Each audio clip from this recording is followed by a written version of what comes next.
유튜브로 읽는 박정희 전기 2권 전쟁과 사랑 김일성의 3대 실수 대한민국의 3대 기적.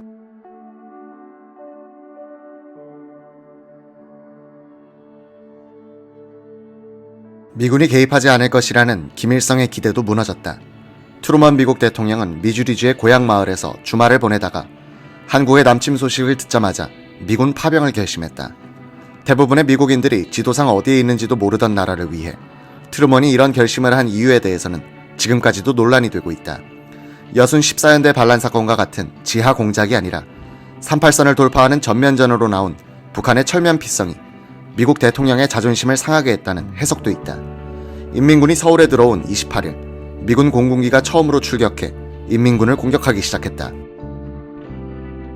6월 29일 메가더 극동군 사령관은 노량진 쪽의 한강 방어선을 시찰하다가 참호 속에 있는 한국군 병사를 발견하고 물었다.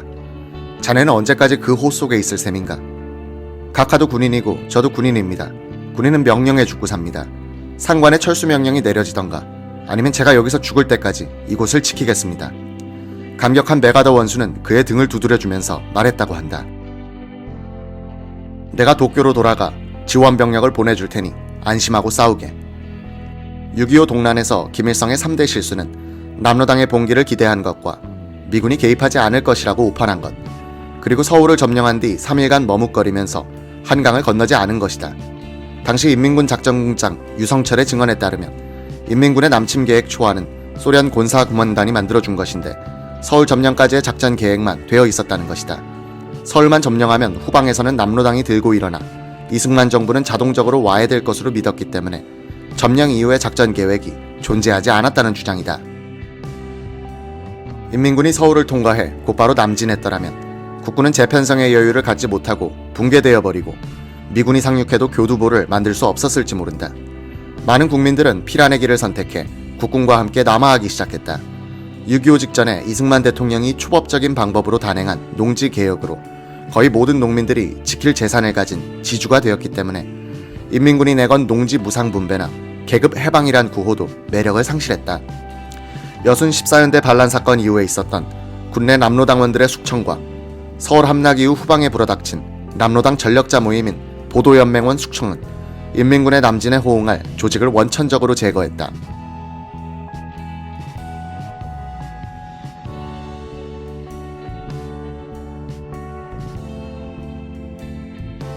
무엇보다도 우리 군인들을 고무시킨 것은 미군의 참전이었다.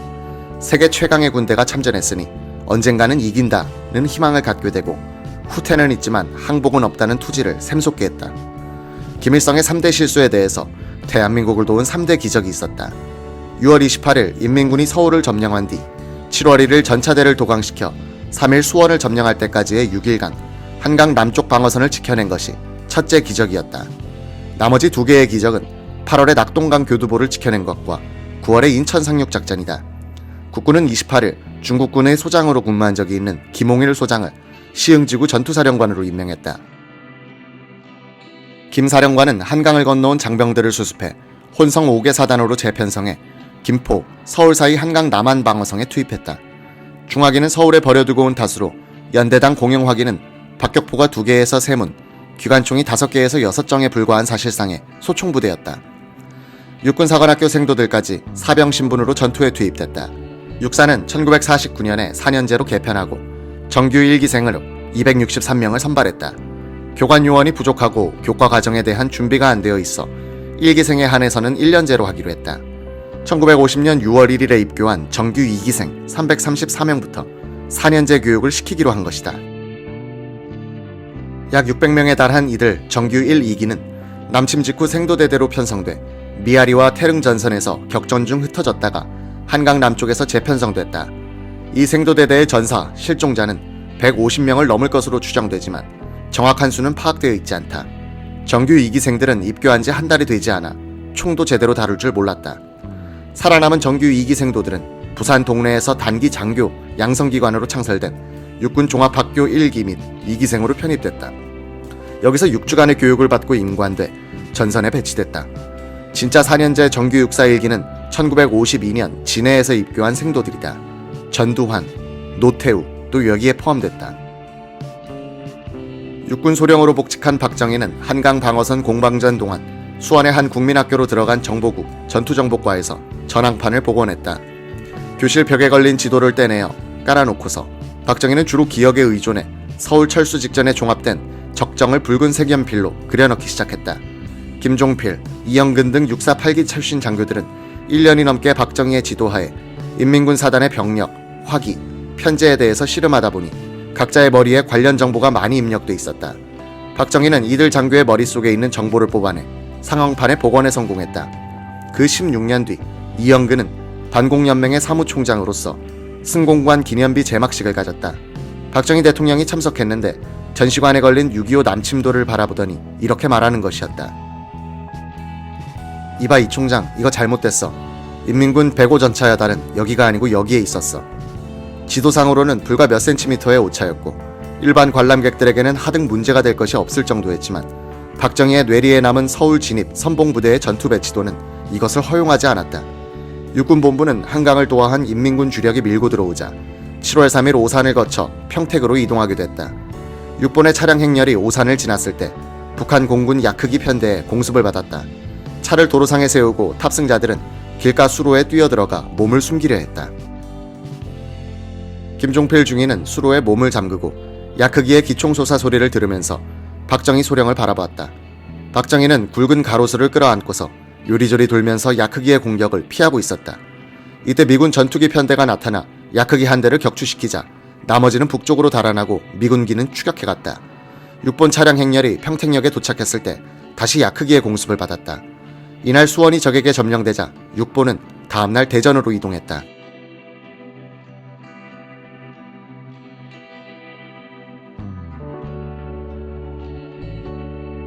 국군은 기습을 받아 서울을 3일 만에 내주었지만 질서 있는 후퇴를 했다. 한강에서 낙동강까지 밀리는데 한 달을 끌었다. 국군이 싸우면서 후퇴하는 동안 미군은 부산, 낙동강 교두부를 강화해 반격에 대비할 수 있었다. 전투정보과장 시절 6.25 남침을 정확하게 예측했던 유양수 중령은 육사단 정보참모였다. 그는 후퇴를 하면서도 전쟁에서 지겠다는 생각이 한 번도 들지 않더라고 했다. 정의는 우리 편이라는 생각과 우리의 가족과 땅을 지킨다는 의무감이 그런 확신을 준 것 같습니다. 인민군 창설 작업에 참여했다가 공산주의의 본질에 절망하고 월남에 국군에 들어갔던 방원철 소령은 국군이 뜻밖의 장점을 가진 것을 발견했다. 인민군은 부대가 와해되면 어쩔 줄 모르고 흩어져 있다가 포로가 되는데 국군은 그럴 경우 스스로 인접부대를 찾아가서 또 싸우곤 합디다. 무질서하게 보이던 남한 군대의 자율성과 질서 있는 북한 군대의 비능률성을 봤습니다. 우리는 항복을 거부하고 질서 있는 후퇴를 했지만 인천 상륙작전 이후 인민군은 도처에서 항복하면서 붕괴해 우리는 한 달 만에 압록강까지 가지 않았습니까? 대한민국은 붕괴를 막기 위해 국가로서의 무자비한 생존 본능을 발동시켰다. 내부 반란을 막기 위해 경찰이 관리하던 남로당 전력자, 보도연맹원들을 숙청했고 후퇴를 막기 위해서 분대장까지 직결 처분권을 행사토록 한 것이다. 우리 육군은 전사자료를 피치하기 위해 참전 군인들의 증언록을 많이 축적하고 있다. 1966년 육군 방첩부대준이 박맹송을 인터뷰한 기록에 이런 증언이 나온다. 6.25 때 방준이는 방첩부대에 근무하고 있었다. 후퇴하고 북진하면서 보도연맹이라든지 적의 악질 분자를 처단하지 않았습니까? 서울에 괴뢰군들이 들어오니까 보도연맹원들이 상당히 나서서 대대적인 환영을 했다고 하니까 수원에서부터 보도연맹원을 없애야 하겠다 이렇게 됐는데 대를 위해서 소를 희생하는 일이 있었습니다. 악질적인 놈은 죽을 때도 괴뢰군 만세라고 하고 또 죽을 때 대한민국 만세라고 외치는 사람도 있었습니다. 한꺼번에 40에서 50명, 수원에서 20명. 그때 김창룡 중령한테는 빨자만 들어가도 통하지 않으니까요. 수도사단 8연대 소속 강영환 중위는 한강 인도교가 폭파된 날 광나루를 통해서 한강을 넘었는데 도중에 작대기를 들고 국군 낙오병들을 잡으러 나온 보도연맹원들의 추격을 받았다.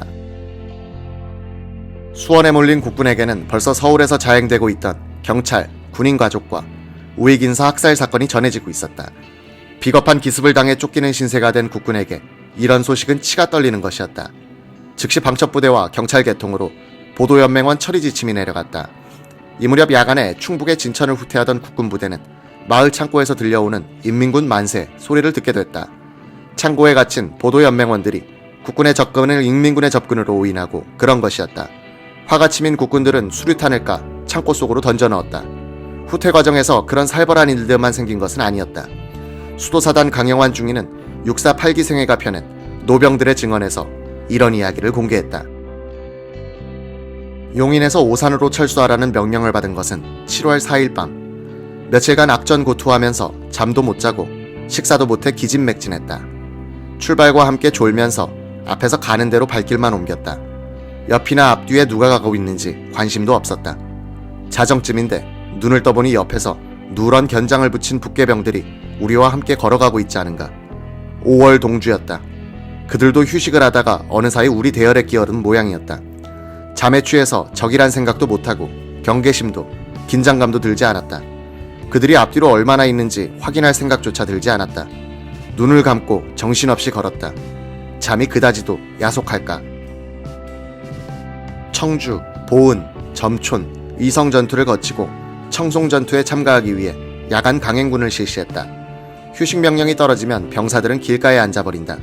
자정쯤인데 앉으면서 보니 북계병들이 휴식을 취하고 있었다. 우리 병사들은 슬금슬금 걸어다니며 앉을 자리를 찾고 있다. 지칠 대로 지쳐서 피하간에 전투란 말이 떨어지지 않으면 긴장도 적개심도 발동하지 않는 모양이었다. 서로 잡거나 총을 쏘면 끔찍한 살상극이 벌어졌을 텐데 그들은 떠나가고 우리는 그 자리에 앉으며 눈을 감는다. 영천 시내 어느 교회에서 우리 중대가 잠을 자고 있는데 북계군의 수류탄 공격을 받았다. 중대원들이 빠져나와 대구로 통하는 다리를 건너게 됐다. 내가 맨 앞에 서서 부대를 인솔해 다리 위에 들어섰다. 아직 새벽이 오기 전에 어둠 속이었다. 우리 앞에서 한 부대가 걸어가는데 북계의 행군 부대였다. 이제는 아무런 방법이 없었다. 교랑 끝에 가까이 가니 북계군 장교가 서 있었고 양쪽에는 기관총을 거총하고 사수들이 엎드려서 사격 자세를 취하고 있었다. 북계군 장교는 우리의 존재를 확인하는 순간 우리 앞에서 걷고 있는 인민군들을 향해서 손을 흔들면서 고함을 질렀다. 야, 너희 새끼들 왜 지금 오나? 그의 눈앞에서 피아가 순간적으로 뒤섞여 버렸으니 그도 기가 찰 노릇이었다. 인민군은 오른쪽으로, 우리는 왼쪽 제방으로 갈렸다. 그들은 우리를 등 뒤에서 공격하지는 않았다. 소대장, 중대장으로서 인민군 남침을 정면에서 받아야 했던 6.4 8기 출신 장교들은 후퇴하다가 상관으로부터 즉결 처분을 당하기도 했다. 노병들의 증언, 6.4 8기사는 8사단 10연대장 고근홍 대령에 대한 저주 섞인 특집 기사를 싣고 있다. 8사단 10연대 1대대 1중대 1소대의 김천만 소대장은 충북 구합리 전투에서 대대가 전멸하는 가운데 혼자서 후방으로 이탈하다가 고 연대장과 맞닥뜨렸다. 적전 도망이라며 헌병에게 총살 명령을 내리는 연대장에게 김중희는 이렇게 항변했다는 것이다. 대대가 전멸했는데 어떻게 단독으로 싸웁니까? 연대장께서는 안전한 후방에서 강 건너 불구경하듯 하고 있습니다. 내 스스로 죽게 해주십시오. 그는 이 말을 남기고 수수밭으로 뛰어들어가 권총으로 자살했다는 것이다. 그 며칠 뒤인 7월 10일 단양 전투에서 작전상 후퇴를 하던 같은 연대의 중대장 정구정 중위도 고근홍 연대장이 쏜 총탄으로 즉결 처분됐다. 정중위는 유언으로 대한민국 만세를 삼창했다고 한다. 고 연대장은 8월에는 다부동 결전에서 큰 공을 세웠고 북진중 전사했다.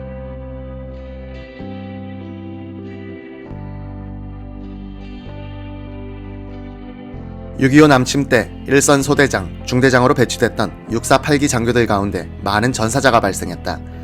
6.4 8기생은 졸업생이 1345명으로 역대 최다인데 6.25 중에 전사자가 419명으로 전체의 31%다. 대부분의 전사자는 보병 특기자들 중에서 나왔는데 전사율이 40%를 넘었다.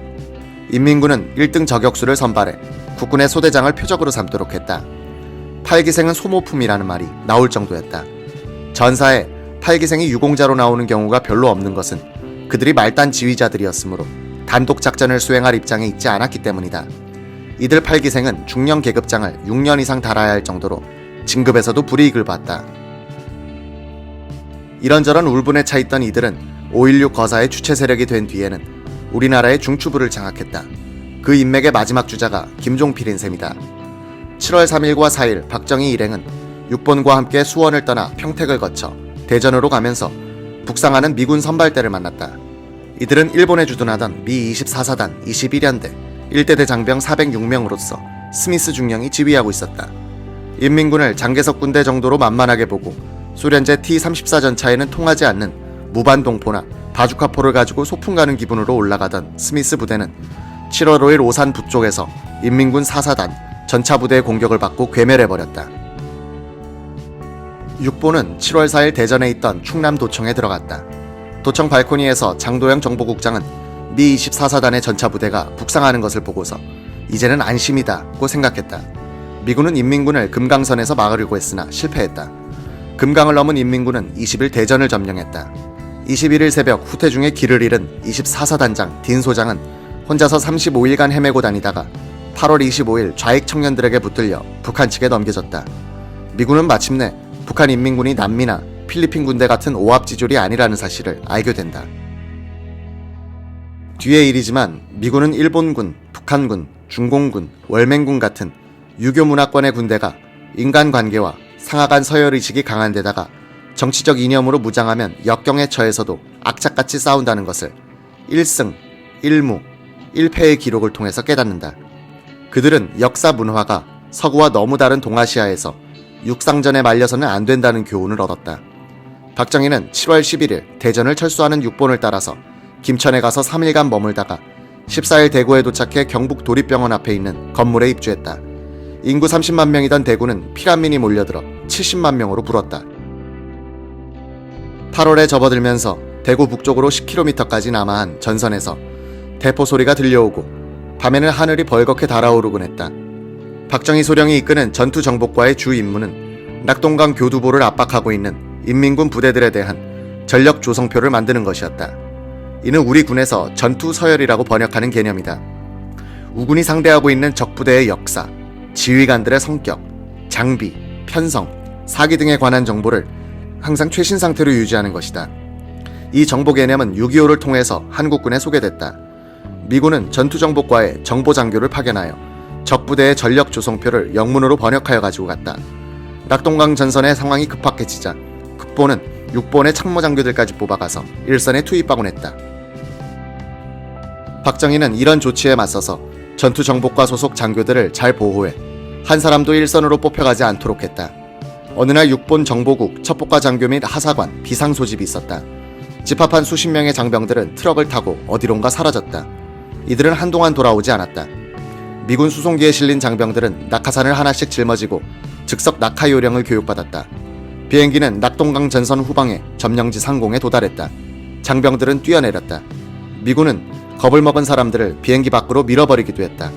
이들에게 주어진 임무란 살아서 돌아오라는 것이었다. 4명의 실종자를 제외한 최정국 중위 등 대부분의 장병들이 피라민으로 가장에 생還했다. 생還과정에서 보고들은 적정히 좋은 정보보고서의 자료가 된 것이다.